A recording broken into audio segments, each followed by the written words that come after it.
안녕하십니까? 네, 안녕하세요. 네, 귀한 시간 주셔서 고맙습니다. 예, 저도 감사합니다.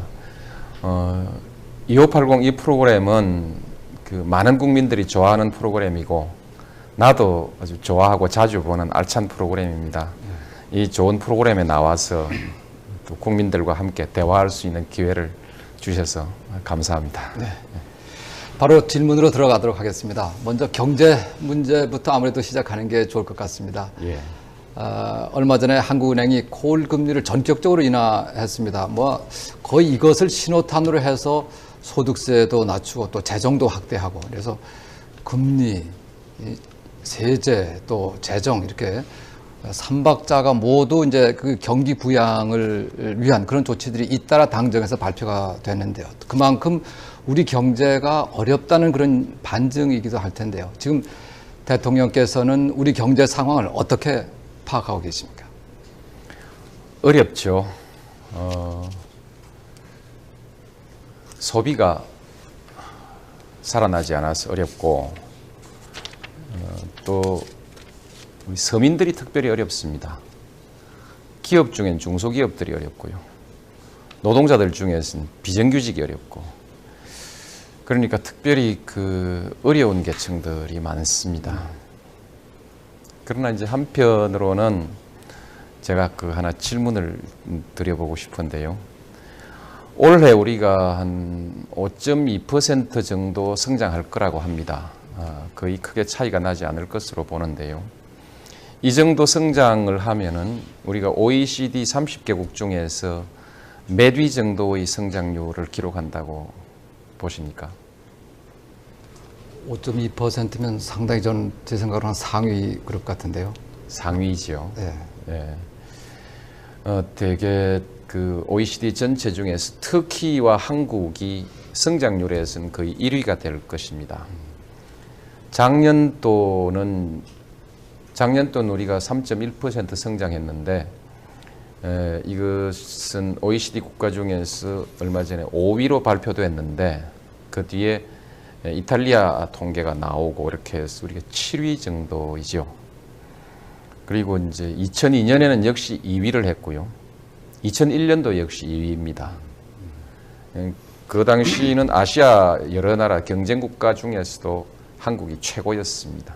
2001년 3.8%. 그런데 이제 그때도 2001년도도 우리가 경제가 다 죽는다고 굉장히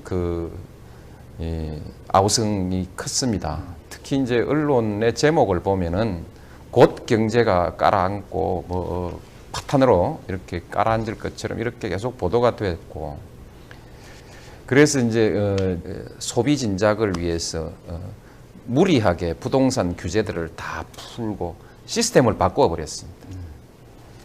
그리고 카드가 아주 남발되도록 결과적으로 방치해 버린 것이죠. 이제 그다음 몇 가지 요인들이 있어서, 그래서 2002년도에 우리가 7% 성장을 했는데 이것이 무리한 성장이었습니다. 무리한 성장이었고 주로 내수 기반의 성장이었는데, 그래서 우리가 운동을 너무 심하게 하고 나면 몸살이 나서 며칠 드러 눕듯이 너무 체력을 많이 소모해 버린 거나 마찬가지죠. 그것이 2003년에 우리의 이제 3.1% 성장입니다. 그리고 이제 올해 어려움이죠. 그래서 그 경제를 우리가 볼 때는 신호를 정확하게 읽어야 됩니다. 그리고 국민들이 경제를 정확하게 판단하고 있어야 됩니다. 그래야 무리한 정책이 나오지 않습니다. 내가 위기냐 아니냐를 놓고 그 위기라고 얘기하는 사람들에게 반론을 제기하는 이유는 책임을 안 지겠다는 뜻이 아니라, 진단이 정확하지 않으면 아직 39도가 되지 않았는데 해열제를 자꾸 놓으면 이와 마찬가지죠. 아직 혈압이 140밖에 안 되는데 무리하게 혈압 강화제를 놓거나 하게 되면 좋은 결과가 나오지 않는다는 것입니다. 정부는 결국 그 여론을 거역할 수 없습니다. 그런 것 때문에 우리가 전체적으로 경제의 성장률에 있어서는 문제가 없다. 이것을 꼭 짚고 넘어가야 됩니다. 따라서 경기 부양책을 함부로 써서는 안 된다. 부양책을 쓰더라도 반드시 이 서민 경제, 서민 소비, 서민들의 일자리 이런 쪽에 집중해서 이렇게 해야 됩니다. 근데 지금 요구되고 있는 많은 정책들은 그렇지 않은 정책들이 많이 있습니다. 그런 점에서는 그 걱정을 좀 하고 있는 것이죠. 네. 그러니까 대통령께서 평소 그 서민 생활의 안정과 복지를 많이 강조해 오셨는데 최근 소득세나 특소세 폐지 정책을 보면 서민 생활, 서민 경제와는 좀 거리가 있어 보입니다. 물가는 오르고 그리고 실업률도 뛰어올라서 이 서민들 참 살기 힘들어졌다는 이야기를 많이 하는데요. 그런 말씀하신 서민 경제를 살리기 위한 보관을 가지고 계시는지요? 근데 또 이제 보관은 있습니다. 다만 한 가지 시간이 좀 오래 걸릴 수밖에 없다는 것이죠. 그래서 단기 정책은 단기 정책대로 하고 또 장기적으로 우리 서민 경제도 함께 살아갈 수 있도록 대책을 세우겠습니다. 우리 경제가 제일 문제인 것은 전체적인 성장률의 문제가 아니라 격차의 문제입니다. 기술 격차, 그다음에 정보의 격차, 그것이 대기업과 중소기업 간의 격차로 벌어져 있고 노동자들 사이에 급여 차이도 대기업과 중소기업이 너무 차이가 많이 나고 정규직과 비정규직 사이에 차이가 많이 나죠. 이런 것은 단기적으로 해결되는 문제가 아니고 구조적인 문제이기 때문에 근본적으로 이 격차를 좁힐 수 있는 정책을 펼쳐나가야 하는 겁니다. 어렵습니다만 어떤 우리가 이 문제는 구조적으로 대응해 나가야 된다. 그렇게 말씀을 드리고 싶습니다. 아까 말씀하셨듯이 우리 그 서민들이 겪는 그런 어려움이 그쪽에 집중적으로 가중이 되는 것 같습니다. 그래서 모르는 사람도 만나다 보게 되면은 요즘 경기 어려워서 힘들어서 못 살겠다는 얘기가 마치 무슨 후렴구처럼 이렇게 꼭 들어가게 됩니다만은 경제 회복 처방이랄까 경제 운용의 큰 틀은 어떻게 잡고 계십니까? 단기적으로 조금 전에 우리 엄기영 이사께서 말씀하신 대로 재정 정책, 그 다음에 금리 정책, 또 조세 정책 이걸 함께 쓰지요. 쓰는데 이건 왜 쓰냐 하면 우리가 지금 5.2% 수준의 성장을 가지고 있음에도 불구하고 이거 왜 쓰냐 하면 우리 경제가 수출은 좋은데 내수가 원체 나쁘거든요. 그래서 내수를 진작시키기 위해서 쓰는 것입니다. 그 중에서 이제 조세 정책은 왜 특소세 같은 것, 서민들에게 그렇게 유리한 정책이 아니지 않냐 이런 것인데 서민들에게는 이미 세금을 안 받고 있기 때문에 세금을 더 깎아줘서 혜택을 줄 방법은 없습니다. 작년 올해 추경 때 재정 지출을 하고 있는 돈들이 대부분 다 서민들에게 가도록 그렇게 재정 지출을 하고 있죠. 그다음에 이제 특소세 같은 이런 소비재를 왜 세금을 낮추냐? 전체적으로 경기 소비를 진작시키는 데는 이 부분이 매우 중요합니다. 이 부분에 소비가 일어나지 않으면 전체적으로 경기를 유지해 나가기 어렵기 때문인데 직접 그것이 서민들에게 가지는 않지만 경기가 나쁠 때 가장 손해보는 사람은 서민들입니다. 언제나 경기가 크게 변동할 때, 경기가 한꺼번에 나빠질 때 제일 먼저 고통을 받는 사람들이 서민들이고 경기가 한꺼번에 좋아질 때도 지금 잘 되는 사람들이 먼저 이득을 많이 보고 서민들은 조금 이득을 보게 되어 있는 게 경제의 구조가 되어 있습니다. 그렇기 때문에 경기의 변동이 심하지 않게 유지해 나가는 것은 서민 경제에 매우 중요한 일이고요. 또 한 가지는 일하는 사람 100명 중에 35명이 우리가 자영업자들입니다. 음식업이라든지 숙박업이라든지 작은 서비스업들, 구멍가게라든지 여기에 종사하고 있습니다. 미국은 이 비율이 100명 중에 8명 정도입니다. 우리는 35명이고요. 일본이 15명 정도입니다. 이 사람들은 쉽게 말해서 장사하는 사람들인데 경기를 가장 많이 타는 계층들이죠. 이 계층들이 경기가 나빠지면 어렵기 때문에 이젠 차상위 계층들이 돈을 좀 쓸 수 있게 해줘야 됩니다. 그래서 이제 뭐 PDP 텔레비전이라든지 냉장고라든지 또는 뭐 골프채라든지 뭐 등등 이런 것을 이제 풀어주는 것이죠. 그런 것이 소비의 분위기를 만들어낼 수 있다는 뜻에서 그렇게 푸는 것입니다. 예. 앞서 그 대통령께서 그 부동산 잠깐 말씀하셨습니다만은 지금 바깥에서는 노무현 정부의 부동산 정책이 과연 이 기조를 끝까지 가져갈 수 있겠는가 이렇게 노려보는 사람들이 꽤 많은 것 같습니다. 근데 아니나 다를까 뭐 경기가 조금 나쁘다고 하니까 투기적 좀 해제하고 마치 규제 조치를 완화하는 듯이 이렇게 비춰지면 그 다음 후과는 이제 뭐 집값 막 움직이고 또 투기바람 생기고 어떻습니까? 아직 집 없는 50%에 가까운 집 없는 서민들도 고통이 또 가중되는 게 아닌가 이런 의구심들을 가진 분도 계십니다. 어떻습니까? 예. 집값은 현재 수준에서 안정시키는 것이 제일 좋습니다. 가장 그 이상적으로 얘기하면 현재 수준 또는 금리 수준, 물가 수준 이 수준으로 따라오르게 하는 것이 가장 적당하다고 봐야겠죠. 그러나 전체적으로 집이 좀 고평가됐다고 봐서 거품이 들어있다고 봐서 물가만큼 따라오르지 않으면 좋겠다고 생각합니다. 그러나 그 정도로 유지할 수 있을지는 나도 뭐 확신할 수 없습니다만 적어도 일반 다른 물가 수준이나 금리 수준 그 이상으로는 절대 올라가지 못하게 묶는다. 그것이 확고한 방침이고 그다음에 정책을 저는 이런 중요한 정책은 그냥 그 전체적으로 맡겨만 놓고 지시만 하지 않습니다. 정책 하나하나를 놓고 제가 일일이 챙깁니다. 다른 정책은 그렇게 하지 않습니다. 부동산에 관한 한은 하도 중요한 문제이기 때문에 챙깁니다. 그러나 그 부동산 값이 내리게는 하지 않는 것이 좋습니다. 부동산 값이 내리면 우선 부동산 잡고 돈 빌려준 사람들의 그 금융이 부실해지게 되고 그 다음에 작은 집을 가지고 있던 사람들이 상실감이 커집니다. 그리고 그 이사를 가고 싶은 사람들도 엄두를 못 내게 되고 그래서 부동산뿐만이 아니고 경기 자체에도 심각한 영향을 미칠 우려가 있습니다.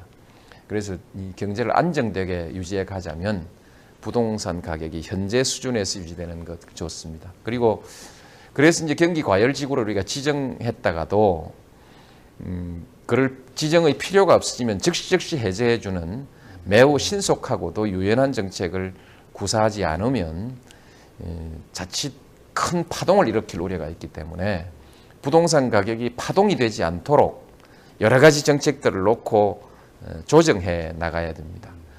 그리고 궁극적으로는 이제 보유세를 올립니다. 재산세, 토지, 건물의 보유세를 올리고 그래서 투기 목적으로 부동산을 오래 보유해 있지 않도록 그렇게 하는 그런 제도로 가야 합니다. 그런데 이것은 시간이 오래 걸리기 때문에 여러 가지 수단으로 일단 묶어놓고 보유세 제도를 하나씩 고쳐 나가고 있습니다. 그래서 부동산에 대해서는 염려하지 않으셔도 괜찮을 것입니다. 대통령께서 말씀하셨던 뭐 조세, 금리, 재정 정책을 들어보면 사실 성장과 분배 어느 하나 소홀한 게 있겠습니까? 그런데 최근 정부 정책이 이 성장 쪽에 좀 더 비중을 두는 정책 기조의 변화가 눈에 띄는 것 같은데요. 이에 대해서는 어떻게 생각하십니까? 성장 쪽에 새로운 변화가 나타났다고는 생각지 않습니다. 성장에 관해서는 굉장히 역점을 두어서 노력해오고 있습니다. 조금 전에도 말씀드렸지만 경제가 성장하지 않고 제자리 걸음했을 때 제일 어려운 사람들이 역시 서민들입니다. 그래서 기업이 활발하게 돌아갈 수 있게 그렇게 그 정책을 하는 것이죠. 그래서 어느 정부라도 기업에 활력을 죽이는 정책은 할 수도 없고 또 해서는 안 됩니다. 그래서 성장 정책은 한시도 놓치지 않습니다. 다만 단기적으로 경기 부양책을 무리하게 써서 후유증을 남기면 안 된다. 예를 들면 89년도에 우리가 증권시장에 주가를 올리기 위해서 돈을 그 2조 7천억 원을 증시에다 풀어버리고 그 다음에 그 경기 부양책을 그 이후에 계속 쓴 결과 90년도에 집값이 엄청나게 올라서 많은 사람들이 자살하는 사태가 생겼습니다. 이런 것이라든지 경제가 매번 보면은 무리한 부양책 때문에 그 이후에 심각하게 경제가 나빠지는 경우가 있기 때문에 그런 그 무리한 정책을 안 쓴다는 것이죠. 결국 우리가 지금 우리 경제가 구조적으로 어렵다라고 하면 그 어려운 것은 이미 원인이 5년, 10년 그 이전에 축적된 것이라고 봐야 합니다. 그래서 저는 강력한 성장 정책을 쓰고 있습니다. 그러나 그 효과는 아마 참여정부 말년 또는 그 다음 정부 때 나타날 것이라고 생각합니다. 그 기술 혁신, 인재 양성, 그리고 자유롭고 공정한 시장 질서, 그 다음에 이 시장 질서를 바칠 수 있는 국민의 건강한 그 사고방식, 그러니까 흔히들 말하는 상식이 통하는 사회, 원칙이 있는 사회 이런 것이죠. 그게 다 이제 세계적으로 개방된 경제 체제, 이런 큰 틀들을 차근차근 다듬어 나가야 우리 경제가 장기적으로 경쟁력을 가질 수 있습니다.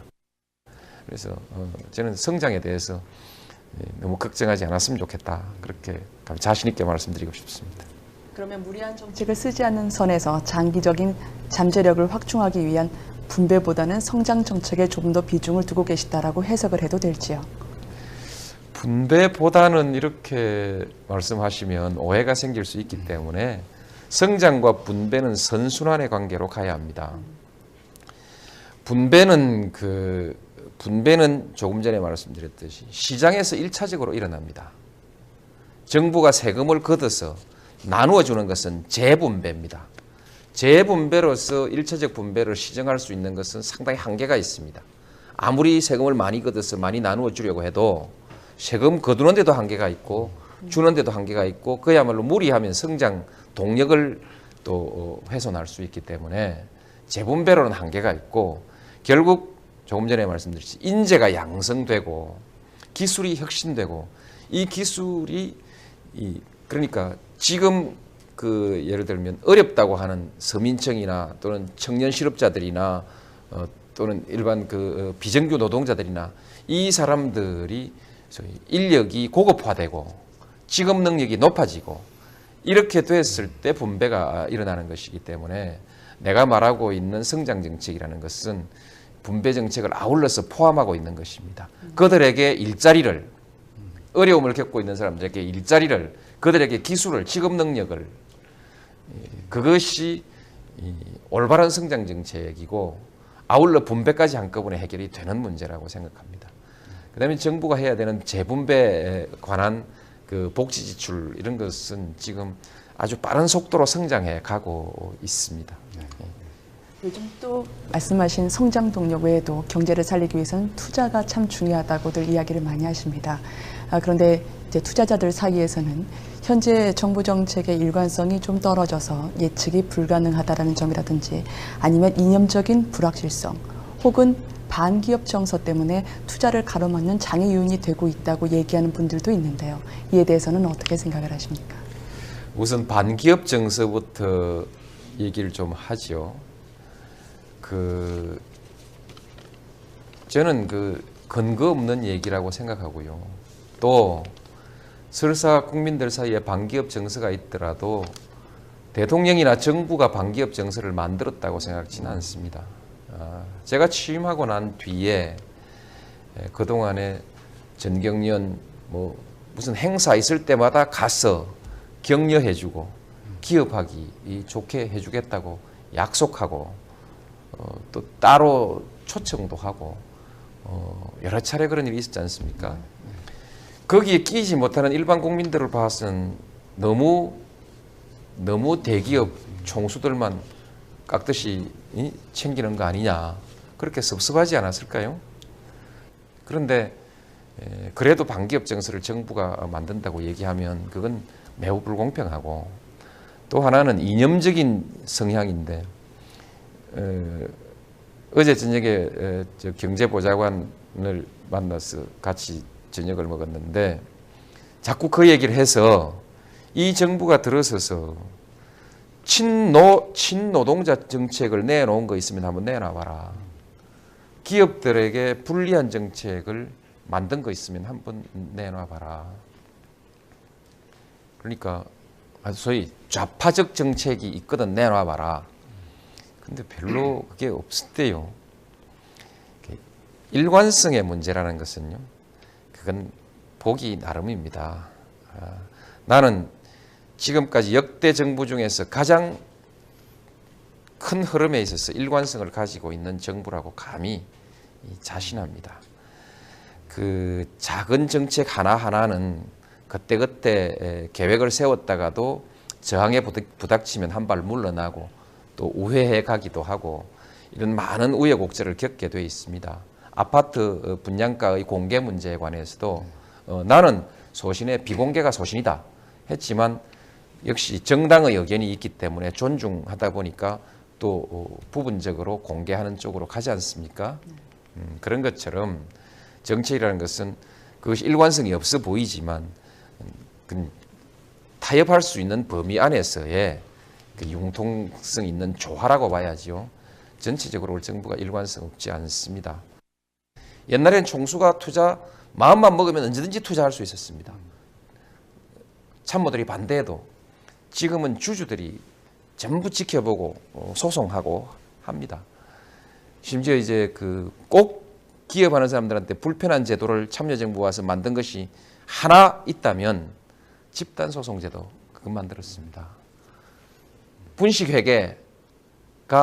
분식회계로 처벌받을 수준이 됐을 때, 주가 조작으로 처벌받았을 때 또 한 가지가 있는데요. 범죄 행위에 대해서만 책임지는 수준의 집단소송제가 만들어진 것이거든요. 그것하고 고쳐달라고 하는 거 안 고쳐준 게 출자 총액 제한제도 그거 안 고쳐주는 건데 그것 때문에 투자 안 되는 게 아니라는 것은 이미 여러 연구기관에서 다 나와 있는 것입니다. 결국 경제 상황이 바뀌니까 여러 가지로 불안하고 불편합니다. 그 심기가 서민들은 서민들대로 또 경제를 이끌고 있는 대기업은 대기업대로 그 불편한 얘기들을 정부에다가 계속 하는 것이죠. 하는 것이고 정부가 필요해서 유지하는 규제도 그분들에겐 불편한 것이 있습니다.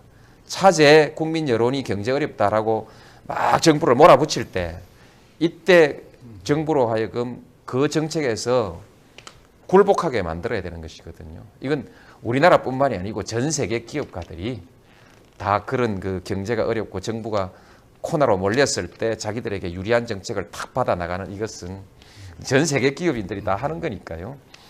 이런 것을 이제 잘 가려보는 그런 우리 그 여론 기능, 능력 이런 것이 매우 중요한 것이죠.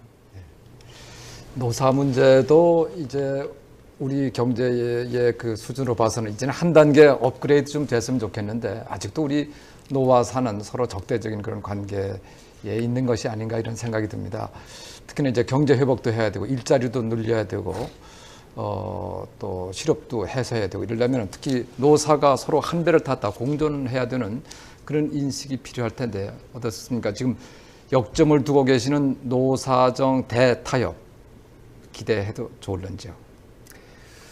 노사정 대타협은 조금 더 지켜봐야겠습니다. 좀 더 노력을 해봐야겠습니다.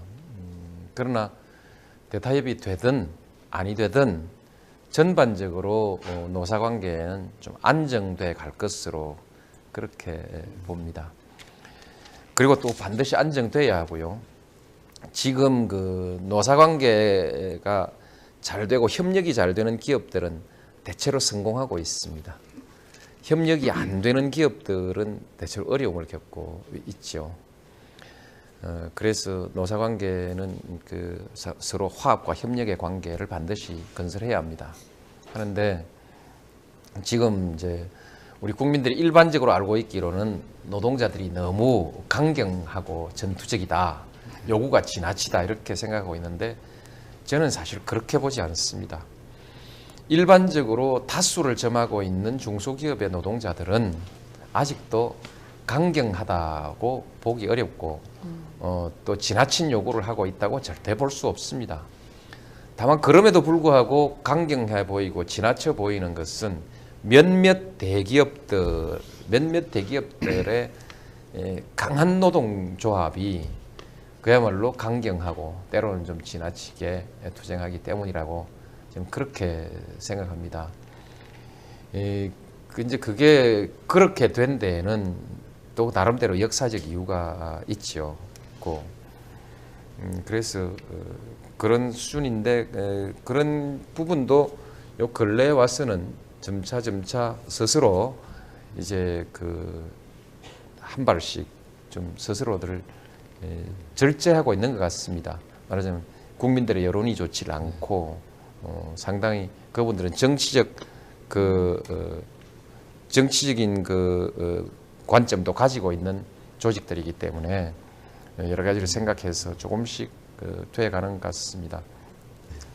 요즘 과거사 문제가 현안입니다. 대통령께서는 사회주의 계열의 독립운동도 평가해야 된다고 말씀하신 바 있는데요. 과거사 문제로 국가 정체성 논란이 일고 있지만 이 과거사 규명에 역점을 두시는 이유를 좀 듣고 싶습니다. 예, 우선 역사의 진실을 규명해야 된다는 그 당이 얘기하기 전에 우선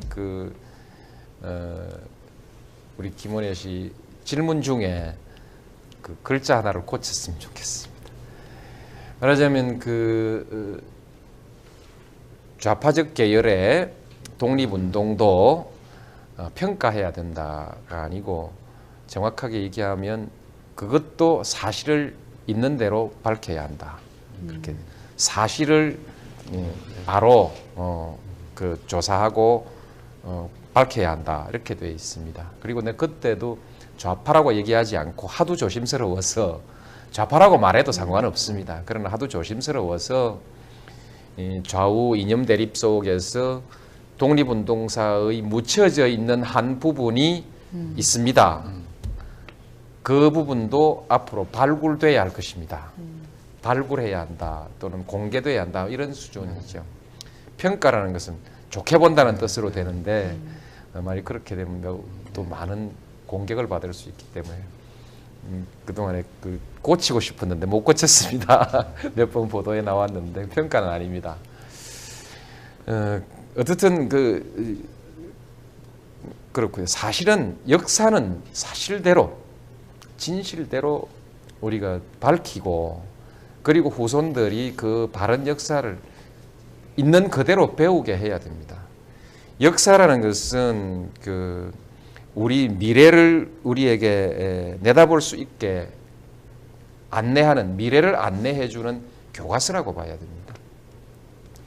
지금 과거사 얘기하니까 거북해하는 사람들이 많은데 그분들도 역사는 배웠을 것입니다.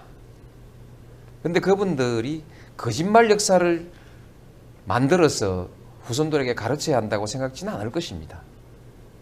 저는 그냥 그래서 역사는 내가 긴 설명을 할 필요 없이 역사는 있는 그대로 밝혀야 한다. 그런 것이고 두 번째로는 국가는 국민들에게 많은 의무를 요구합니다. 우리가 세금도 내라. 때로는 군대도 나와라. 총 들고 싸워라. 목숨 걸고 그렇습니다. 그 외에도 많은 질서를 만들고 복종을 요구합니다. 그래서 이 근대 이후에는 우리가 모든 사고방식에서 모든 생각에서 옳고 그름을 판단하는 기준, 좋고 나쁨을 판단하는 기준으로 그것이 국가의 목표에 부합하느냐, 국가에 이익되느냐 안 되느냐를 가지고 판단을 해왔습니다. 그래서 어떻게 보면은 국가는 가치 판단의 기준이죠. 엄청난 존재입니다. 그래서 국가는 언제나 정당해야 합니다. 국민들에게 도덕적으로 정당하다는 그 믿음을 주어야 하고 또 실제로 그것을 유지해 나가야 됩니다. 도덕적 정당성에 대한 국가의 도덕적 정당성에 대한 믿음이 없는 사회에서 국민들은 도덕적으로 행동하지 않습니다. 그리고 국가를 신뢰하고 정직하게 행동하지 않습니다. 매우 중요한 문제거든요. 그래서 국가가 저지른 과오는 더욱 철저히 밝혀야 합니다. 네. 그리고 더욱 철저히 밝혀서 국민들 앞에 사죄할 건 사죄하고 앞으로 이 국가 기관이 국가의 이름을 빌어서 이와 같은 부도덕한 범죄는 하지 않겠다는 맹세를 할 때라야 그 국가가 비로소 바로서 갈 수 있고 국민들이 비로소 그 국가 목표에 함께 동참하고 열심히 노력할 수 있다. 그래서 대한민국이 성공하느냐 못하느냐 하는 것은 국가의 도덕적 신뢰를 바로 세우느냐 못하느냐에 달려있다. 역사의 진실을 밝혀나간다는 것은 바로 그런 의미를 갖고 있는 것이죠. 네. 사실 내년이면 벌써 우리 해방 60년이 되지 않습니까? 그러니까 벌써 두 세대가 지났습니다만 이 과거사 규명 작업은 사실 미리 좀 진작 이루어졌었어야 되는데 이제 지금 하려고 그러니까 이게 또 정략적이 아니냐 그런 또 논란에 또 휩싸이게 되고 또 여론조사를 해보게 되면 우리 국민들 과거사 규명은 좋다, 그건 해야 된다. 그런데 다만 지금 경제가 나쁘고 이러니까 이건 좀 타이밍이 시간이 좀 적절한 시기가 아니지 않느냐 이런 의견들이 또 많은 것 같습니다. 어떻게 보십니까? 그렇게 해서 미루죠. 우리가 그 과거에 이 독재 정권들이 국민들의 정당한 요구를 그 억압할 때 자주 써왔던 것이 사회 혼란, 국가 안보, 그리고 경제 개발 뭐 그런 얘기였습니다. 단골로 쓰던 용어였고요. 80년대 내내 경제 혼란 그랬습니다. 그랬는데 지나고 보면 86년 11% 성장했고 정경유착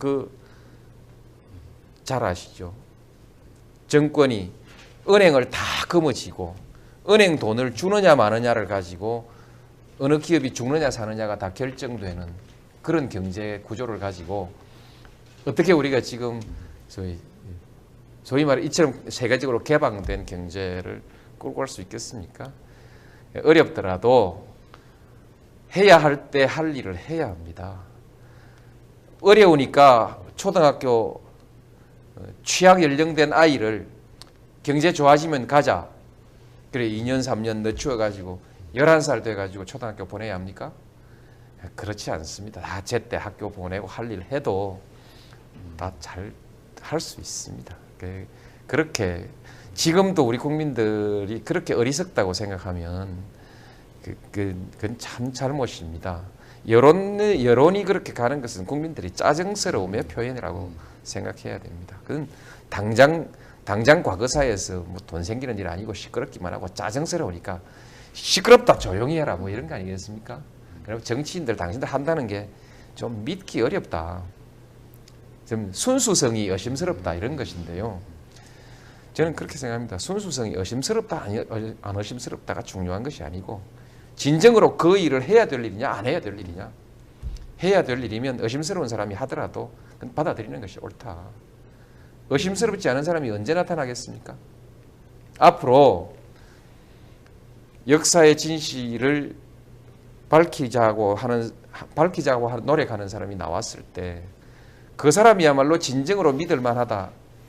그렇게 믿을 수 있는 사람이 언제 나오겠습니까? 언제나 사회는 서로 생각을 달리하고 이해관계를 달리하는 사람들이 서로 갈등하게 돼 있습니다. 그리고 불신을 만들게 돼 있고요. 그러니까 차제하고 넘어가야 합니다. 이제는 좀 남북관계에 대해서 여쭤보겠습니다. 최근에 남북관계가 좀 냉랭해지는 것 같은데요. 탈북자 대거 입국 이후에 시작해서 4차 6자 회담도 전망이 그리 밝아 보이지 않습니다. 앞으로 남북관계를 어떻게 전망하고 계시고요. 혹시 남북 간의 민족적 공조나 아니면 국제적 공조 중에서 어느 것에 더 무게를 두고 계시는지요? 마지막 질문부터 먼저 말씀을 드리죠. 민족 공조나 또는 국제 공조라는 것을 하나를 그 서로 배타적인 것으로 보거나 그 중에 하나만을 취할 것이 하나가 중요하다고 생각하면 우리는 그 남북 문제뿐만이 아니고 우리 문제를 해결하지 못합니다. 그 두 개는 어느 것도 우리가 포기할 수 없는 다 가치 있는 일입니다. 결국 뭐 국제 관계라 해도 주로 한미 관계, 한일 관계지 않습니까? 한미 관계를 우리가 그 나쁘게 만들어 놓고 그 갈등 관계로 만들어 놓고 서로 적대하거나 불신하는 관계로 만들어 놓고 남북 문제가 민족 문제가 잘 풀릴 수도 없고요. 또 그 밖에 얘기도 잘 될 일이 없고, 그 다음에 남북 문제를 평화적으로 우호적으로 잘 풀어가지 않고 동북아시아 전체의 국제 질서가 원만하게 돌아가리라고 예측할 수도 없습니다.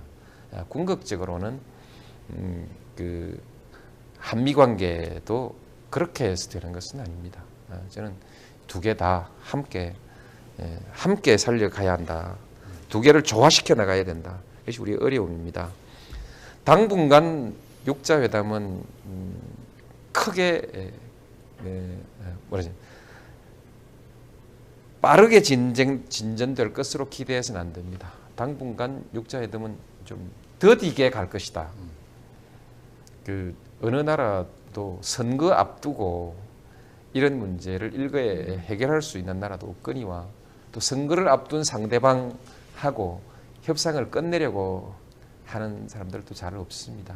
그래서 미국의 대통령 선거가 있는 동안은 문제가 좀 더디게 진행될 것이라고 봅니다. 그러나 궁극적으로는 이 문제는 평화적으로 대화를 통해서 해결될 것입니다. 북한도 개혁과 개방을 확실한 그 방향으로 이미 결정하고 돌이킬 수 없는 수준까지 왔다고 생각합니다. 돌아갈 수 없습니다. 물론 거기에는 우리 한국도 상당히 많은 역할을 했다고 봅니다.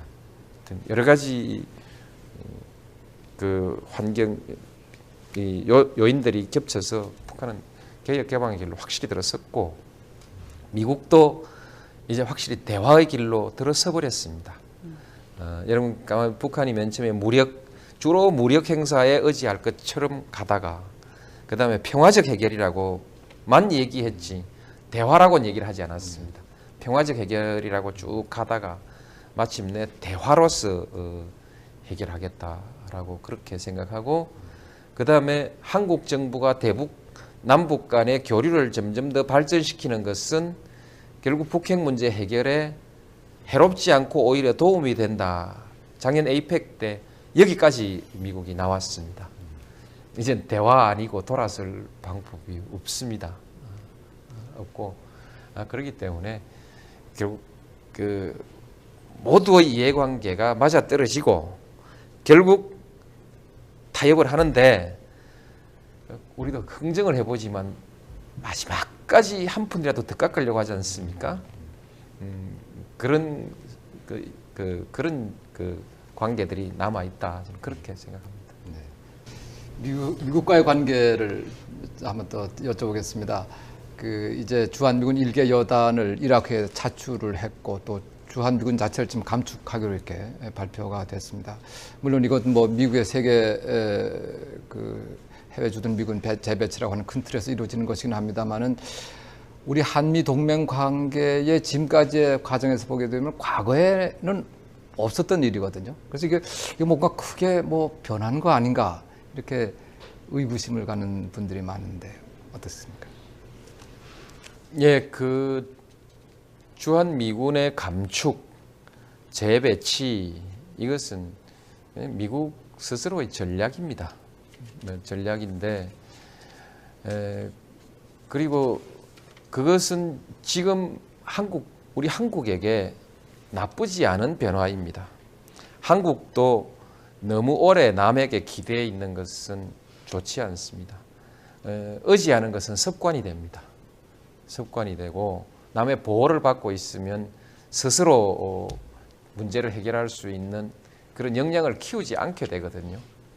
그래서 우리의 가장 위험하다고 하는 뭐 제1선을 미군한테 의지하고 또 유사시에 거의 전적으로 미군의 작전 통제를 맡기고 이런 체제로 한국이 그냥 가서는 안 됩니다. 변화가 필요한 시기에 미국이 변화를 제안했습니다. 이때 우리 한국이 할 수 있는 것은 매달린다고 안 갈지는 모르는 일이지만 굳이 그렇게 매달릴 일은 아니라고 생각하고요. 그 다음에 이제 뭐 노무현 정부가 마음에 안 들어서 빼는 거 아니냐. 그런 것은 이제 정치적인 해석이죠. 그건 전혀 그렇지 않습니다. 그렇고 한미 관계에서 달라진 부분이 있다면 많이 달라지고 있습니다. 달라지고 있는 것은 한국 국민들의 변화에 대해서 미국이 상당히 놀라고 있습니다. 지난번 그 미선양 효순양 그때 촛불 시위라든지 이런 것을 보고 놀라고 있고 이번 파병에 대한 것이라든지 거기서도 이제 놀라고 있고 한국 정부의 변화에 대해서도 약간은 놀라고 있고요. 양쪽으로 다 놀라죠. 한국 정부가 미국에게 할 말을 좀 하는 편이죠. 그러니까 그것도 좀 새삼스럽고 놀랍고 또 한편으로는 완전히 그냥 무슨 미국하고 심하게 나올 예를 들면 관계를 아주 파탄이 될 수도 있는 그런 미국과의 관계를 아주 심각하게 훼손하는 그런 방향으로 나가지 않을까 우려했는데 또 전혀 그런 건 아니고 그렇게 해서 그런 변화는 수용하고 있지만 대체로 미국도 크게 뭐 약간씩은 놀라지만 크게 놀라지 않고 잘 조정해 가고 있습니다. 그래서 저는 이대로 한 5년, 10년 뭐 지나가면 한국은 완전히 미국과 적어도 국제사회에서 대등한 그런 자주국가로서의 역량을 갖출 수 있을 것으로 저는 그렇게 생각합니다. 미국이 지금 우리 쪽의 변화를 잘 수용하고 있는 듯이 보인다 이렇게 말씀하셨는데 그런데 지난 금요일인가요? 부시 미국 대통령이 이제 공화당 후보 수락 연설하면서 미국이 참전에 도와준 나라들 일일이 다 거명하면서 유독 한국은 뺐습니다. 그래서 세 번째로 우리가 군대를 많이 파견했는데 그래서 진짜 저 미국이 좀 뭔가 불편하게 생각하는 거 아닌가 이런 생각도 사람들이 합니다만은 앞으로 한미 동맹 관계는 어떤 방향으로 설정이 되어야 된다 이런 구상을 하고 계신지요? 미국은 동북아시아에 미국은 세계적으로 중요한 정치 세력일 뿐만 아니라 동북아시아에서도 빼놓을 수 없는 중요한 정치 세력입니다. 강대국이죠.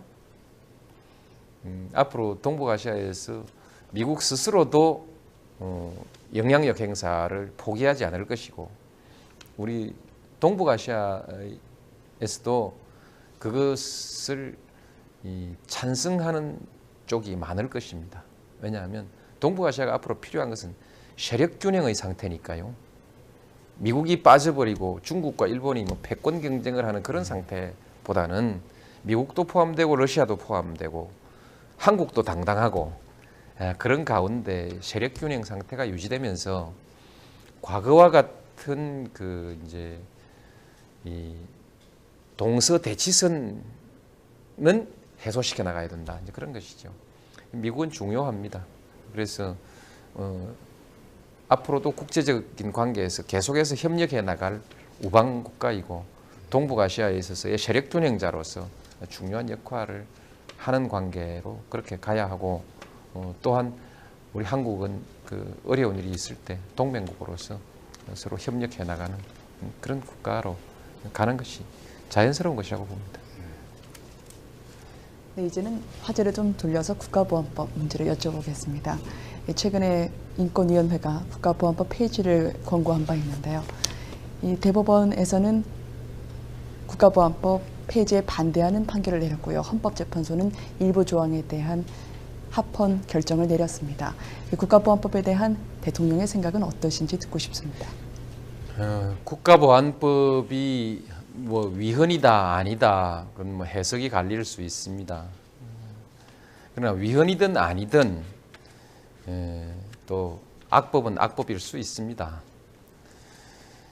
국가보안법을 가지고 법리적으로 자꾸 얘기를 할 것이 아니라 지난날 국가보안법이 우리 역사에서 어떤 영향을 끼쳤는가, 어떤 기능을 했는가 보시면 결국 대체로 국가를 위태롭게 한 사람들을 처벌한 것이 아니라 정권에 반대하는 사람들을 처벌하는 데 주로 압도적으로 많이 쓰여왔습니다.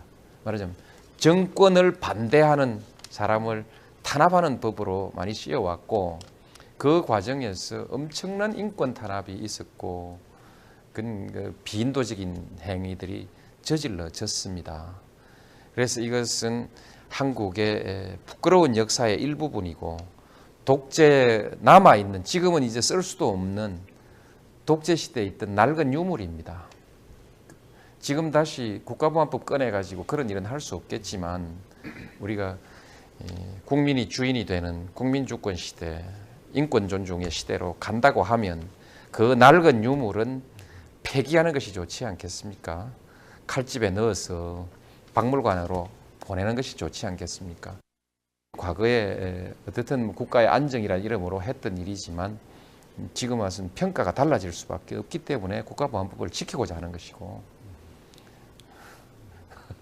그 국가보안법을 너무 법리적으로 볼 것이 아니라 어떤 역사의 결단으로 봐야죠. 다른 일반 형법이 있습니다. 형법이 있고 꼭 필요하다면 형법 몇 조항 고쳐서라도 국가를 보위하기 위해서 꼭 필요한 조항이 있으면 형법 몇 조항 고쳐서라도 형법으로 하고 국가보안법 그건 없애야 대한민국이 이제 드디어 야만의 국가에서 문명의 국가로 간다 이렇게 말할 수 있는 것입니다. 좀 과하게 표현한 건가요? 실제 그 정도의 상징성을 가지고 있는 것입니다. 이번에 신행정수도 물어보겠습니다. 이제 충남 연기 공주로 확정이 되지 않습니까? 그럼 물론 그 법적인 절차로는 전혀 뭐 하자가 없습니다만은 그러나 국민들 보게 되면은 그때는 어떻게 엄벙덤벙 넘어간 것이거든요, 실은. 그래서 국민 여론 수렴 절차가 부족한 게 아니냐 하는 생각을 지금 하고 있는 것 같은데 어떻습니까? 국민들 더 설득하고 그런 하는 작업이 필요하지 않을까요? 설득을 열심히 하겠습니다. 열심히 하는데 언론은 좀 중립으로 공정하게 좀 중립으로 서주시면 좋겠다는 희망을 먼저 말씀을 드리고 싶습니다. 이 행정수도 건설 문제는 대통령 선거의 공약으로 나왔습니다. 찬반 논란을 꽤 뜨겁게 했습니다. 서울에 땅값이 내릴 거냐 내리지 않을 것이냐 비용이 얼마나 들 거냐 그건 많이 했습니다.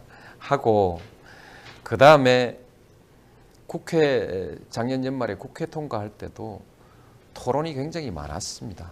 법이 3가지였는데 한나라당에서 브레이크를 잡았는데 각 지방자치단체 단체장들이 전부 들고 일어나서 그와 더불어서 하자고 그렇게 하고 해서 상당히 많은 토론이 있었습니다. 그때 언론이 초점화하거나 쟁점화하지 않았죠. 그 점도 인정해야 됩니다. 물론 그만큼 심각하지 않았을지 모르겠습니다. 적어도 합법적 절차로서는 다른 많은 법들보다 신중하게 다뤄졌다.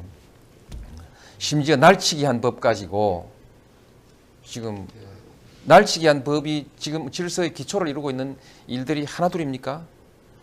이것은 날치기 하지도 않았고요. 충분히 토론하고 야당이 다수당으로서 했습니다. 근데 그렇게 된 것을 어떻게 딱 빌미를 잡아서 지금 반대 이제 분위기를 잡고 있는데요. 이것이 그렇게 될 수 있었던 것은 이것이 당위성이 있기 때문입니다. 행정수도 옮겨야 할 만한 그런 정당성이 있기 때문입니다. 60년대부터 끊임없이 제기됐던 문제 아닙니까? 많은 지식인들도 그렇게 말해왔고 박정희 대통령도 준비를 다 갖추었다가 돌아가셨고 전두환 대통령은 거기다 정부 청사까지 다 쥐었다가 못 갔지 않습니까?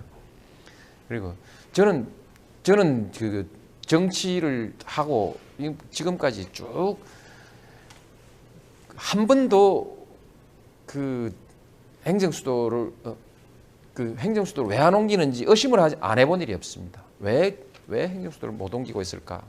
옮겨야 되는데 이 생각을 한 번도 난 잊어본 일이 없습니다. 그리고 지금도 서울 수도권 이대로 가면 사람이 살 수 없다. 서울의 공기가 아니지 않습니까? 서울의 교통이 아니지 않습니까? 돈만 많으면 그게 수도입니까? 사람이 살기 좋아야 수도 아니겠습니까? 집값 이런 건 앞으로 어떻게 해결할 겁니까? 행정수도가 다 해결하는 것은 아니지만 그것도 또 하나의 노력 아닙니까? 아주 중대한 노력입니다. 저는 해야 합니다. 설득하겠습니다. 지금 경제와 함께 가장 국민이 힘겨는 부분 중에 하나가 또 교육인 것 같습니다. 얼마 전에 그 대학 입시제도 개선안이 발표가 됐습니다만 아무래도 여러 번 바뀌는 제도 때문에 그래도 학생과 학부모들이 느끼는 불안과 우려는 여전한 것 같습니다. 그러니까 인재 발굴과 육성이 장기적인 경쟁력 확충을 위해서 필요한 조건이라 말씀하셨는데 이 교육 정상화를 위한 대통령의 구상이 있으시면 좀 밝혀주실 수 있을런지요? 예. 대학 입시 제도는 자꾸 바뀌어 왔습니다. 그런데 좋은 방향으로 잘 되는 방향으로 바뀌어 왔습니다. 한꺼번에 다 바뀔 수 없기 때문에 야금야금 바뀌어 왔다고 말할 수 있죠. 지금 우리 정부가 하고 있는 교육 개혁 방향도 역시 문민정부가 만든 교육 개혁 안에서 크게 벗어나지 않고 있습니다. 94년도부터 문민정부에서 교육개혁위원회를 만들어 가지고 교육개혁안을 쭉 만들어서 98년도 97년 연말 98년 초에 국민의 정부 들었을 때 개혁 백서를 내서 이관을 했죠. 그것을 국민의 정부에서 여러 가지 토론과 검토를 거쳐본 결과 그 안이 대체로 잘 돼 있다고 보고 그대로 가기로 하고 가고 있습니다. 그 안에 따라서 2002년 대입제도가 만들어진 것이거든요. 2002년 대입제도라는 것은 조금 다양성, 대학의 평가의 선택지를 좀 더 많이 넓히고 소위 여러 줄 세운다는 그런 방식으로 되어 있는 것인데 그것 때문에 뭐 학력 나빠졌다고 이해찬 세대니 뭐니 이렇게 얘기가 나왔습니다만 그렇지 않습니다. 그건 잘 된 변화이고요. 이번에는 2008년 그 입시는 한 발 더 나간 것입니다. 한 발 더 나가서 이제는 수능을 과목별로 반영할 수 있게 하는 데서 끝나지 않고 수능 전체를 이제 등급화해 가지고 수능만 가지고는 학생을 뽑을 수 없게 만들어 놨습니다. 쉽게 말하면 수능만 가지고는 이제 학생을 뽑을 수 없다. 그럼 뭘로 뽑냐? 학교 선생님이 채점한 소위 내신 그것을 반드시 고려하지 않으면 안 되게 만들어 놨습니다. 결국 선생님한테 배우라 이런 뜻입니다. 그럼 공교육이 좀 좋아지게 좀 집중이 되겠죠. 대학도 물론 이런 과정을 통해서 대학 자체 발전에도 좋은 그 방향으로 갑니다만 그래서 바뀌는 것이 이 갈짓자로 갔다 왔다 바뀌는 것이 아니고 점차 교육의 그 다양성과 학교 교육 또는 창의성, 인성 교육 이런 것들을 높여 나가는 방향으로 이렇게 점진적으로 가고 있기 때문에 조금 자세히 한번 봐주시면 좋겠습니다. 다만 한 가지 막말 못하겠는 것은 과외 열풍은 정부의 정책만으로 도저히 잠재울 수가 없을 것이다. 어느 정도는 낮출 수 있지만 잠재울 수 없을 것이다. 우리나라 어머니들이 미국까지 가가지고 미국의 과외를 유행시킨다고들 하더군요. 그러니까 이것은 높은 교육열과 그런 그 경쟁의 그 열정이기 때문에 정책만으로는 되는 것이 아니고 조금 더 시간이 흘러서 과외를 한 사람이 성공하는 사회가 아니라 과외하지 않고 열심히 많은 그 인간성이 사회가 요구하는 그런 그 인간성이 건강한 사람, 그리고 이제 지식에 있어서도 스스로 탐구하고 토론하고 이런 그 창의적인 사고를 기른 사람이 유리한 시대로 가면 그때 되면 과외가 점차 줄지 않겠습니까? 무엇보다 과외 때문에 학부모들의 사교육비 부담이 굉장히 커졌거든요. 실제로 그동안에 사실 가난에서 탈피할 수 있는 유일한 수단 중에 하나도 교육이었는데 요즘은 가진 사람일수록 더 양질의 교육 기회를 과외를 통해서 부여받으려 하고 없는 사람들은 가난이 대물림되는 그런 사회 문제가 대두되곤 했었습니다. 그래서 교육에 있어서의 불평등, 이런 분부 격차를 해소할 수 있는 어떤 정부 차원의 노력이 진행되고 있는지도 또한 궁금하거든요. 예. 학교 교육, 학교에서 열심히 공부해서 대학교 갈 수 있고 또 꼭 인류 대학 아니라도 좋은 기회를 가질 수 있게 그렇게 방향을 잡아서 열심히 노력해 가고 있습니다.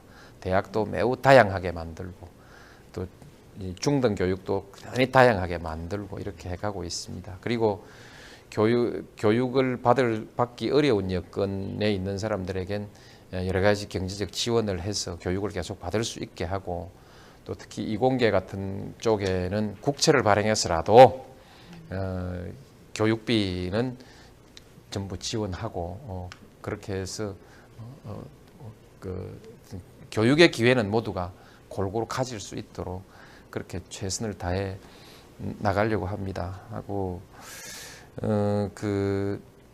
그다음에 이제 위성이라든지 지금은 이제 인터넷이 매우 발달하고 방송도 매우 발달했기 때문에 방송과 인터넷이라는 이 문명의 이기를 잘 활용해서 이제 돈이 그렇게 들지 않는, 과외비 주지 않아서 뒤떨어지지 않는 그런 교육을 하고 사회도 그런 시험에만 매달리지 않아도 시험으로만 모든 것이 성분하지 않는 그런 사회가 되도록 하고 이렇게 전반적으로 가고 있습니다. 단언하는데 우리 어머니들에게 과외는 그야말로 좀 교양 인생을 좀 풍요롭게 조금 여유 있게 풍요롭게 교양으로 갖추기 위해서 과외를 하겠다는 하는 것은 어쩔 수 없는 일이지만 그러나 과외 안에서 사회적 경쟁에서 낙오하는 일은 없도록 반드시 저희가 해나가겠습니다. 저뿐만이 아니고 또 우리 한국 사회 전체가 그렇게 지금 가고 있습니다. 가고 있기 때문에 제 임기 이후에도 그렇게 갈 거라고는 확신합니다. 그렇기 때문에 멋을 위해서 과외하는 것은 좋은데 경쟁을 위해서 과외하는 것은 지금 당장 포기하십시오. 적어도 지금 초등학생이라면 내가 그렇게 감히 자신 있게 말씀드릴 수 있습니다.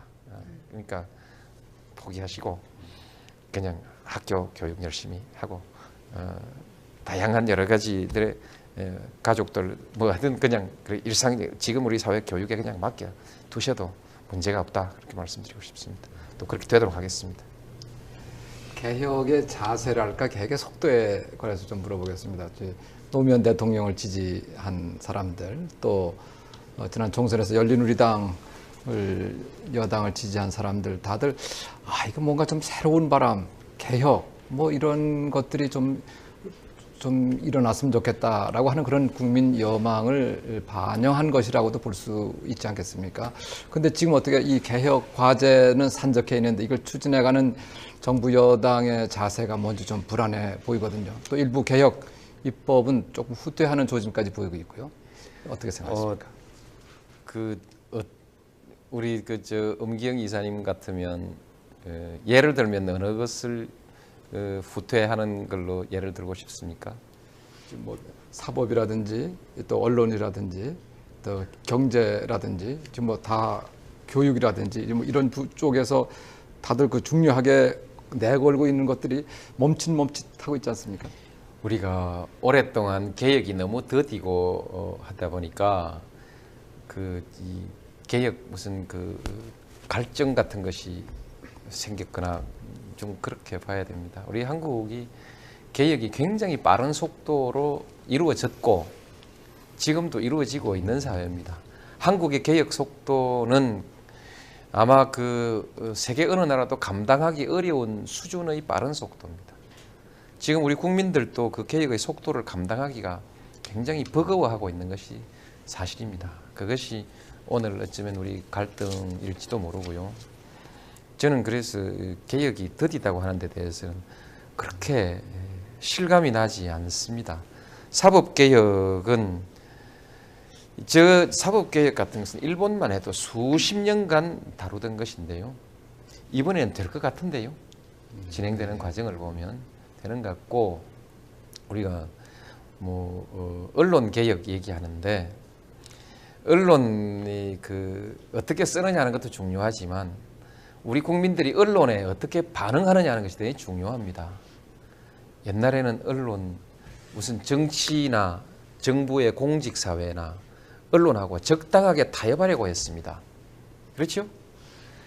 정부도 강자고 국민들이 보기엔 정부도 강력한 힘을 가지고 있고 언론도 강력한 힘을 가지고 있는데 강력한 사람끼리 자기들끼리 서로 타협하고 봐주고 하면 우리 국민들이야 얼마나 힘들겠습니까? 그러니까 언론을 보면 말도 잘 못하고 기가 죽고 그렇지 않습니까? 지금 그게 정치 권력과 언론의 서로 봐주기 같은 건 지금 없는 거죠. 완전히 없어져 버렸습니다. 지금 공무원들도 언론 대고 뭐 봐달라 소리 안 합니다. 그저 안 하는 그것만으로 끝나는 것이 아니고 그것에서부터 상호간에 주고받는 유착관계, 뒷거래가 전혀 없어져 버린 것입니다. 그러니까 언론은 자기 권력만 가지고 있는 것이지 정부가 하는 일에 대해서 그거 내가 말해줄게 이렇게 이제 말할 수 없게 되고 어디 가서도 그렇게 말해봤자 아무도 믿지 않습니다. 이제 그거 내가 말해줄게 뭐 이런 것이죠. 판단이 정확하지 않으면 아직 39도가 되지 않았는데 해열제를 자꾸 놓으면 이와 마찬가지죠. 아직 혈압이 140밖에 안 되는데 무리하게 혈압 강화제를 놓거나 하게 되면 좋은 결과가 나오지 않는다는 것입니다. 정부는 결국 그 여론을 거역할 수 없습니다. 그런 것 때문에 우리가 전체적으로 경제의 성장률에 있어서는 문제가 없다. 이것을 꼭 짚고 넘어가야 됩니다. 따라서 경기 부양책을 함부로 써서는 안 된다. 부양책을 쓰더라도 반드시 서민 경제, 서민 소비, 서민들의 일자리 이런 쪽에 집중해서 이렇게 해야 됩니다. 그런데 지금 요구되고 있는 많은 정책들은 그렇지 않은 정책들이 많이 있습니다. 맞습니다. 그런 점에서는 그 걱정을 좀 하고 있는 것이죠. 그러니까 대통령께서 평소 서민 생활의 안정과 복지를 많이 강조해 오셨는데 최근 소득세나 특소세 폐지 정책을 보면 서민 생활, 서민 경제와는 좀 거리가 있어 보입니다. 물가는 오르고 그리고 실업률도 뛰어올라서 이 서민들 참 살기 힘들어졌다는 이야기를 많이 하는데요. 그런 말씀하신 서민 경제를 살리기 위한 보관을 가지고 계시는지요? 근데 또 이제 보관은 있습니다. 다만 한 가지 시간이 좀 오래 걸릴 수밖에 없다는 것이죠. 그래서 단기 정책은 단기 정책대로 하고 또 장기적으로 우리 서민 경제도 함께 살아갈 수 있도록 대책을 세우겠습니다. 우리 경제가 제일 문제인 것은 전체적인 성장률의 문제가 아니라 격차의 문제입니다. 기술 격차, 그다음에 정보의 격차, 그것이 대기업과 중소기업 간의 격차로 벌어져 있고 노동자들 사이에 급여 차이도 대기업과 중소기업이 너무 차이가 많이 나고 정규직과 비정규직 사이에 차이가 많이 나죠. 이런 것은 단기적으로 해결되는 문제가 아니고 구조적인 문제이기 때문에 근본적으로 이 격차를 좁힐 수 있는 정책을 펼쳐나가야 하는 겁니다.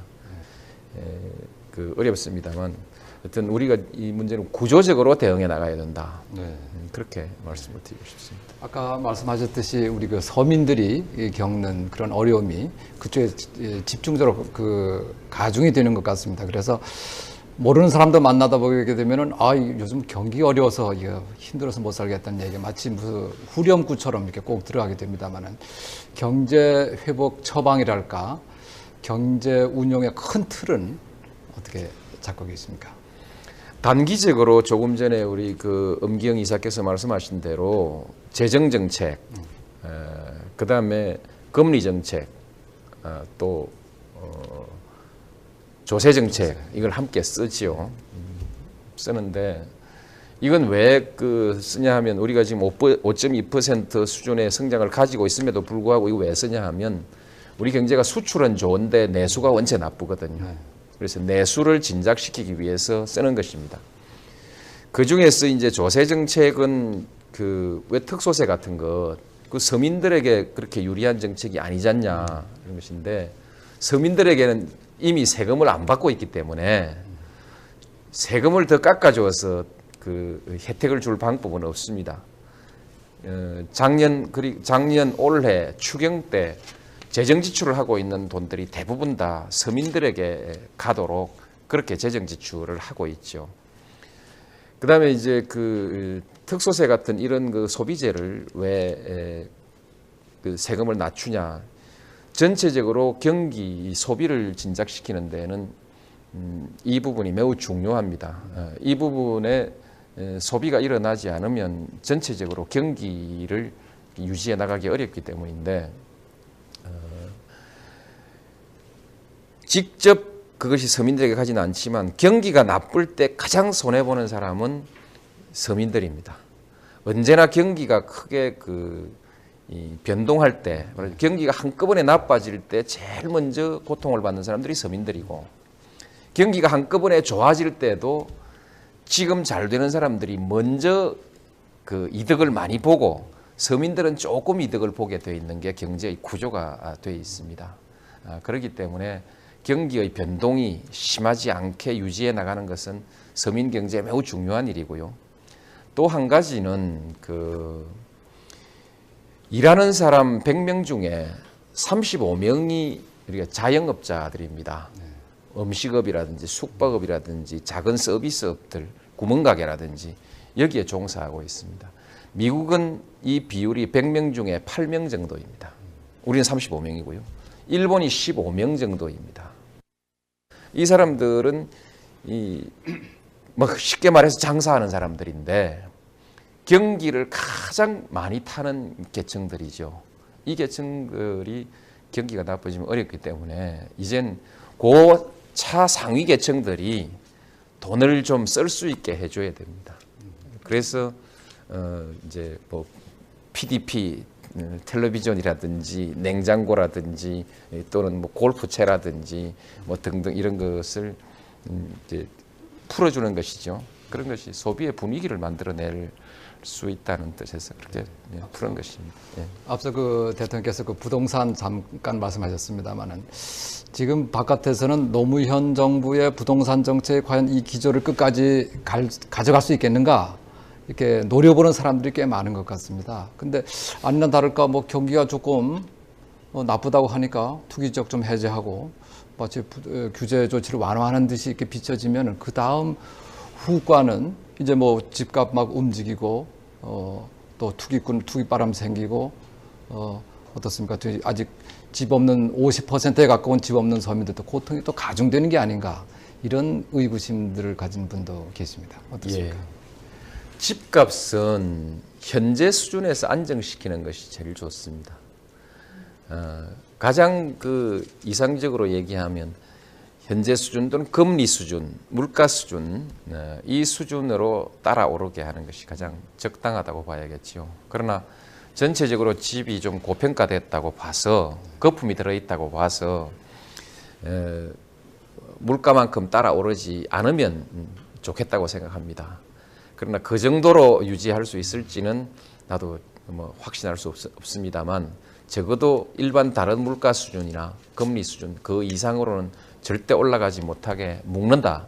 그것이 확고한 방침이고, 그다음에 정책을 저는 이런 중요한 정책은 그냥 전체적으로 맡겨만 놓고 지시만 하지 않습니다. 정책 하나하나를 놓고 제가 일일이 챙깁니다. 다른 정책은 그렇게 하지 않습니다. 부동산에 관한 한은 하도 중요한 문제이기 때문에 챙깁니다. 그러나 부동산 값이 내리게는 하지 않는 것이 좋습니다. 부동산 값이 내리면 우선 부동산 잡고 돈 빌려준 사람들의 금융이 부실해지게 되고, 그 다음에 작은 집을 가지고 있던 사람들이 상실감이 커집니다. 그리고 이사를 가고 싶은 사람들도 엄두를 못 내게 되고, 그래서 부동산뿐만이 아니고 경기 자체에도 심각한 영향을 미칠 우려가 있습니다.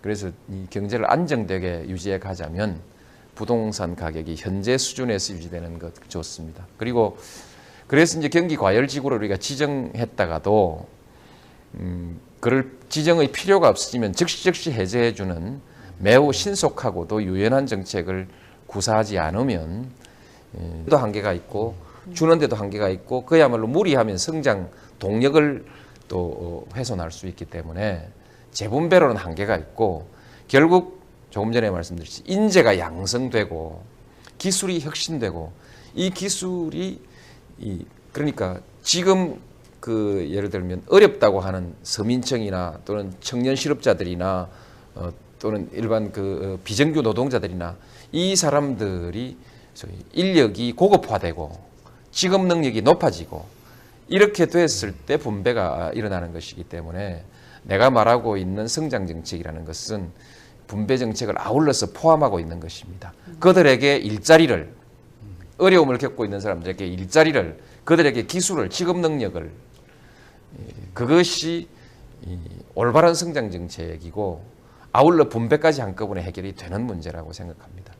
그다음에 정부가 해야 되는 재분배에 관한 복지 지출 이런 것은 지금 아주 빠른 속도로 성장해 가고 있습니다. 요즘 또 말씀하신 성장 동력 외에도 경제를 살리기 위해서는 투자가 참 중요하다고들 이야기를 많이 하십니다. 그런데 이제 투자자들 사이에서는 현재 정부 정책의 일관성이 좀 떨어져서 예측이 불가능하다라는 점이라든지, 아니면 이념적인 불확실성 혹은 반기업 정서 때문에 투자를 가로막는 장애 요인이 되고 있다고 얘기하는 분들도 있는데요. 이에 대해서는 어떻게 생각을 하십니까? 우선 반기업 정서부터 얘기를 좀 하죠.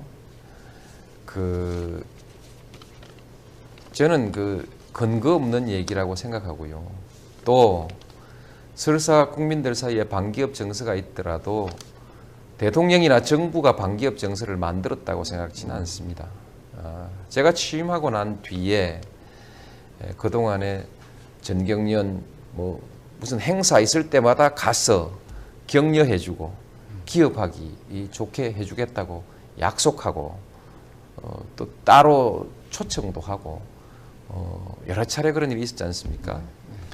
거기에 끼지 못하는 일반 국민들을 봐서는 너무 대기업 총수들만 깍듯이 챙기는 거 아니냐, 그렇게 섭섭하지 않았을까요?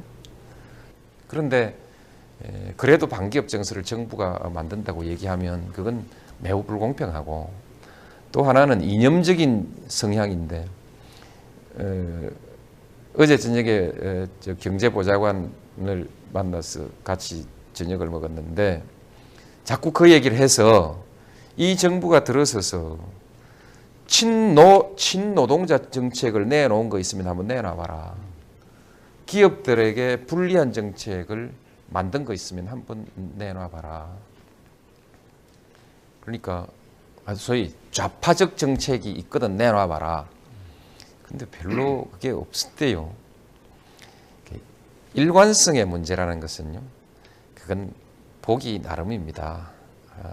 나는 지금까지 역대 정부 중에서 가장 큰 흐름에 있어서 일관성을 가지고 있는 정부라고 감히 자신합니다.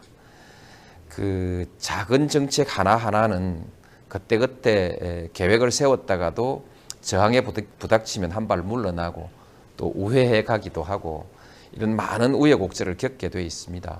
아파트 분양가의 공개 문제에 관해서도 나는 소신의 비공개가 소신이다 했지만 역시 정당의 의견이 있기 때문에 존중하다 보니까 또 부분적으로 공개하는 쪽으로 가지 않습니까? 그런 것처럼 정책이라는 것은 그것이 일관성이 없어 보이지만 타협할 수 있는 범위 안에서의 그 융통성 있는 조화라고 봐야죠. 전체적으로 우리 정부가 일관성 없지 않습니다. 옛날엔 총수가 마음만 먹으면 언제든지 투자할 수 있었습니다. 참모들이 반대해도 지금은 주주들이 전부 지켜보고 자칫 큰 파동을 일으킬 우려가 있기 때문에 부동산 가격이 파동이 되지 않도록 여러 가지 정책들을 놓고 조정해 나가야 됩니다. 그리고 궁극적으로는 이제 보유세를 올립니다. 재산세, 토지 건물의 보유세를 올리고 그래서 투기 목적으로 부동산을 오래 보유해 있지 않도록 그렇게 하는 그런 제도로 가야 합니다. 그런데 이것은 시간이 오래 걸리기 때문에 여러 가지 수단으로 일단 묶어놓고 보유세 제도를 하나씩 고쳐 나가고 있습니다. 그래서 부동산에 대해서는 염려하지 않으셔도 괜찮을 것입니다. 대통령께서 말씀하셨던 조세, 금리, 재정 정책을 들어보면 사실 성장과 분배 어느 하나 소홀한 게 있겠습니까? 그런데 최근 정부 정책이 이 성장 쪽에 좀 더 비중을 두는 정책 기조의 변화가 눈에 띄는 것 같은데요. 이에 대해서는 어떻게 생각하십니까? 성장 쪽에 새로운 변화가 나타났다고는 생각지 않습니다. 성장에 관해서는 굉장히 역점을 두어서 노력해오고 있습니다.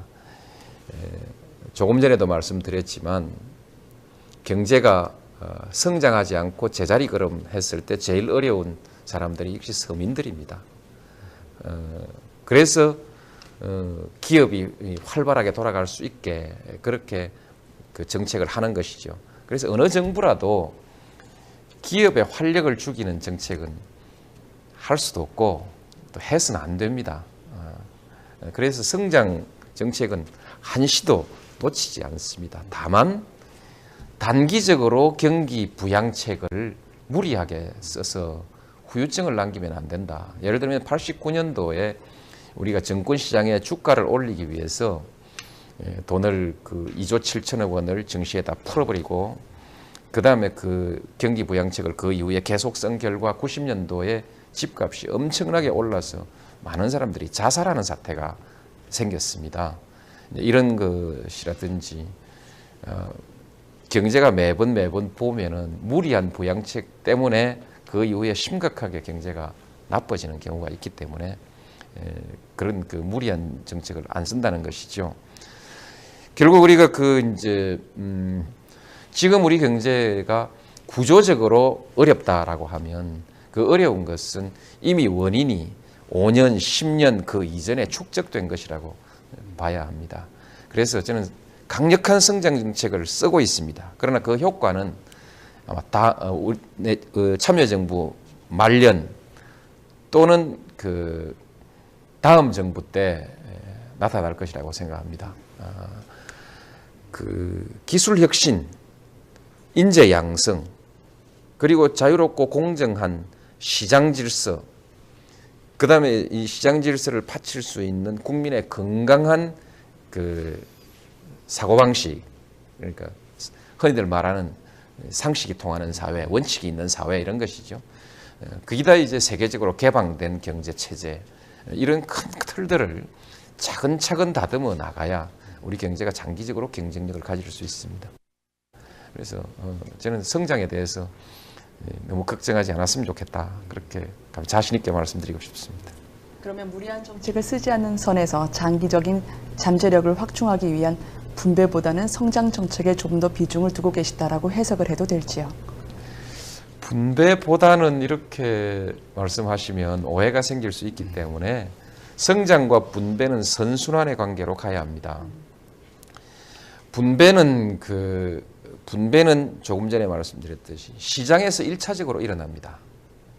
정부가 세금을 걷어서 나누어 주는 것은 재분배입니다. 재분배로서 1차적 분배를 시정할 수 있는 것은 상당히 한계가 있습니다. 아무리 세금을 많이 걷어서 많이 나누어 주려고 해도 세금 거두는데. 안녕하십니까? 네, 안녕하세요. 네, 귀한 시간 주셔서 고맙습니다. 예, 저도 감사합니다. 2580 이 프로그램은 그 많은 국민들이 좋아하는 프로그램이고 나도 아주 좋아하고 자주 보는 알찬 프로그램입니다. 이 좋은 프로그램에 나와서 또 국민들과 함께 대화할 수 있는 기회를 주셔서 감사합니다. 네. 바로 질문으로 들어가도록 하겠습니다. 먼저 경제 문제부터 아무래도 시작하는 게 좋을 것 같습니다. 예.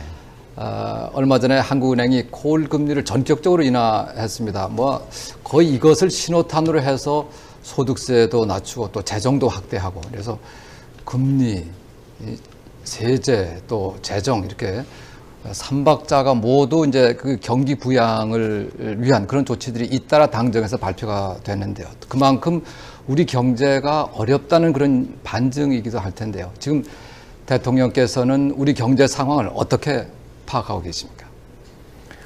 어렵죠.